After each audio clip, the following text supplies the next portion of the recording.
అందరికీ నమస్తే అండి.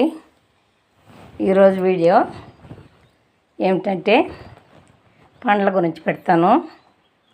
సర్వేజన సుఖినో భవంతు, అందరూ బాగుండాలని కోరుకుంటున్నాను.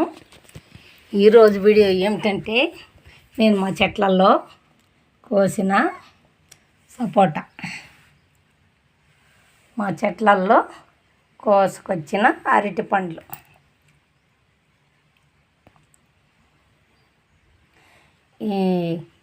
ఇది ఒక రకం అన్నమాట, ఈ మామిడికాయలు. ఈ కాయ భలే ఉన్నాయన్నమాట. మాగితే ఇద్దరు తినచ్చు, ముగ్గురు తినచ్చు. చాలా బాగున్నాయి. ఒకే చెట్టు అన్నమాట ఇది. రాముడు, లక్ష్మణుడు, భరతుడు, శత్రుఘ్నుడు అన్నట్టు 4 కాయలు, 4 ఆకారాలతో చాలా అందంగా ఉన్నాయి కదండి. కాబట్టి మామిడికాయ సైజు రావడానికి ఎంత కష్టపడితేనో ఇంత పెద్ద అవుతాయి. కానీ కాడికి వచ్చేకాడికి లేకుండా పోతూ ఉంది. రైతులు చాలా నిరుత్సాహపడుతున్నారు. గవర్నమెంట్ తరఫున రేటు వస్తే సంతోషపడతారు.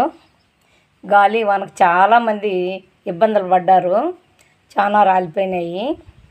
మనకంటూ పర్వాలేదు, కేనాటిపల్లి దగ్గర అంతా చాలా నష్టపోయారు.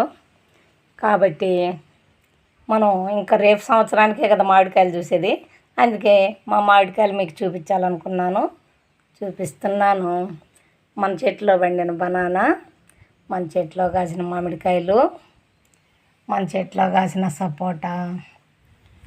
లైక్ చేయండి, సపోర్ట్ చేయండి. మీకు అందరికీ బాయ్.